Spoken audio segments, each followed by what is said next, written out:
El pequeño monje había regresado de la ciudad acompañado por 2 oficiales y un cultivador del clan Yang, el mismo que años atrás había intentado impedir que Yang Kai agrediera a Levo y Hicheng, sin éxito.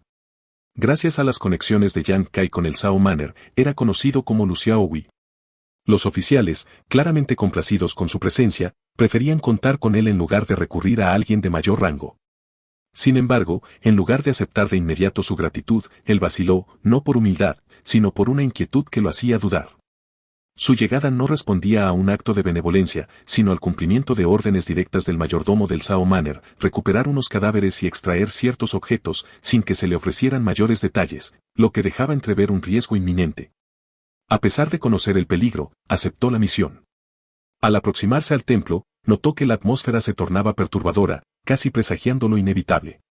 Al cruzar las puertas, se encontró con una escena que paralizaba. Innumerables monjes yacían sin vida cerca de la entrada, con sus cuerpos esparcidos como si hubieran huido desesperadamente de algo que los alcanzara en ese preciso instante. Su primera preocupación fue el estado de su maestro, por lo que sin dudarlo se internó en el templo, seguido de cerca por uno de los oficiales, mientras el otro permanecía con Lu Xiaowei para examinar los alrededores. La mayoría de los cadáveres presentaban mordidas profundas, como si una criatura de dimensiones inverosímiles hubiera atacado sin piedad. Ningún cuerpo se mostraba intacto. Quedaba claro que lo responsable no era un simple depredador, sino algo profundamente malévolo, lo que llevó a Lu Xiaowei a maldecir en silencio al mayordomo, pues las pérdidas superaban ampliamente lo que se le había advertido.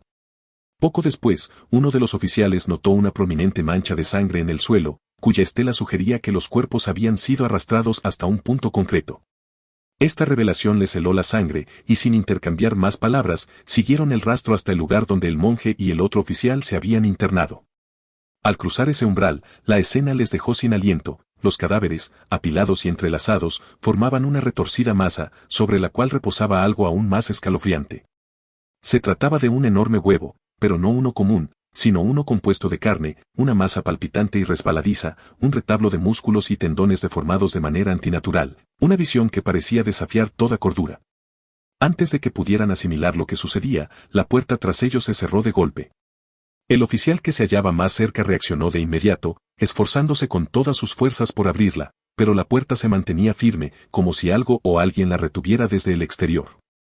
Ante el creciente desconcierto, empezó a gritar exigiendo que le permitieran el paso, aunque el maestro Liu apenas prestó atención al hecho, instándole a concentrarse en lo que realmente importaba, el huevo.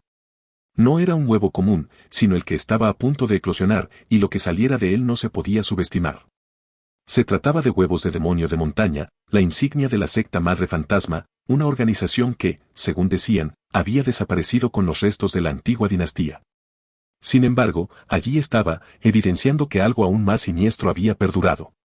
Las leyendas contaban que, al absorber suficiente sangre y carne, aquel demonio se transformaba, preparándose para su segunda fase, en la que emergía con una fuerza brutal capaz de despedazar cualquier obstáculo. Por el aspecto del nido, la evolución estaba en pleno curso. Y como si la fatalidad quisiera confirmar sus peores temores, sucedió lo inevitable. De ese huevo emergió una abominación, una criatura de pesadilla que se abría paso entre la carne, dejando tras de sí un rastro de sangre y algo aún más repugnante. Sus extremidades, anormalmente largas, le conferían una velocidad sobrehumana, y en un instante, se abalanzó sobre su primera víctima, impidiendo que ésta tuviera siquiera tiempo para gritar. El instinto de supervivencia se activó en el grupo. Sin embargo, en lugar de huir, el más joven decidió enfrentarse al monstruo. Su mentor, en un intento de detenerlo, apenas logró impedir esa imprudencia, consciente de que lanzarse al combate en esas condiciones era temerario. Aún así, ya era demasiado tarde. La bestia cambió su enfoque hacia el muchacho, capturándolo con sorprendente facilidad y empujando a su mentor unos pasos hacia atrás. Fue en ese preciso momento cuando el joven oficial comprendió la inminente cercanía de la muerte y, desesperado, clamó por ayuda a Master Liu. Pero Liu Xiaowei permaneció inmóvil, sumido en un torrente de pensamientos. Su mente calculaba cada variable. Él, que aún no había superado las primeras barreras de su entrenamiento, no tenía ninguna posibilidad ante una criatura en pleno estadio de evolución. La opción lógica hubiera sido retirarse, pues la supervivencia había sido siempre su meta, guiada por la capacidad de elegir el camino más seguro. Sin embargo, algo en su interior se rehusaba a ceder. El recuerdo de un pasado en el que, de niño, había prometido convertirse en un héroe del calibre del maestro Yang lo impulsaba a no abandonar la contienda. Aunque cada instinto le suplicaba huir y luchar en otro momento, abandonarlo ahora significaría liberar a aquella monstruosidad para que siguiera su letal curso. Su antiguo yo, lleno de sueños y valentía, no lo permitiría.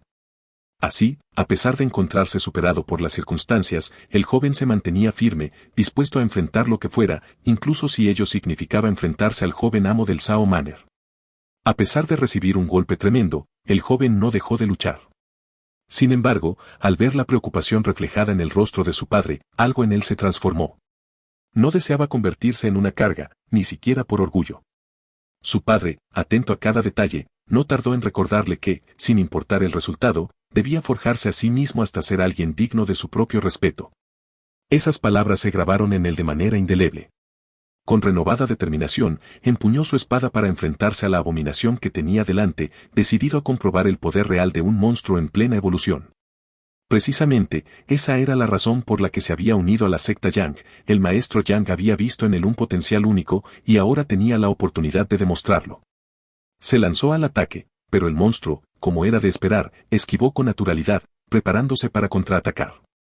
Sin embargo, el joven estaba listo, enfrentándose a la embestida mientras la espada chocaba en un fulminante encuentro. En ese instante, emergieron en su memoria las historias del maestro Yang, relatos de fortaleza en medio de la adversidad, de espadas que destellaban como rayos de sol en la oscuridad, de guerreros que, a pesar de estar solos, nunca cedían. Si su maestro podía luchar hasta el último aliento, ¿por qué él, su discípulo, debería rendirse? Aun cuando su brazo dominante fue gravemente herido, el joven no vaciló.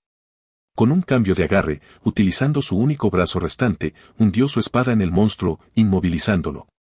Su plan se había gestado desde el inicio, las velas que había encendido previamente ya habían comenzado a propagarse.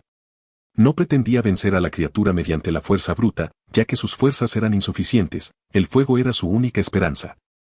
Para consumar la estrategia, necesitaba mantener a la bestia sujeta, aun si ello implicaba sellar su propio destino. Con una mezcla de pesar y resolución, se disculpó con el joven oficial por involucrarlo en aquella lucha inevitable, consciente de que no había otra opción. El oficial comprendió la situación, pues la razón de haber escogido ese camino era siempre actuar con rectitud. En ese preciso instante, el joven se vio reflejado en la figura de Liu Xiaowei, a quien consideraba un verdadero héroe, aunque él mismo se sintiera a la sombra de tantos héroes auténticos. A lo lejos, en algún rincón de su memoria, revivía aquel momento de infancia en el que el tercer joven maestro le había puesto a prueba de forma despiadada, entre romperle los dientes a otro o ver los suyos destrozarse. Para él, esa elección nunca fue sobre la aceptación social, sino sobre encontrar la fuerza para no volver a sentirse impotente. Había optado por convertirse en alguien de quien poder sentirse orgulloso, un hombre al que otros pudieran admirar. Al final, ser un héroe significaba hacer lo correcto, aun si ello implicaba sacrificarse hasta el último aliento. Si disfrutaste este video, deja un like y un comentario, y no olvides suscribirte.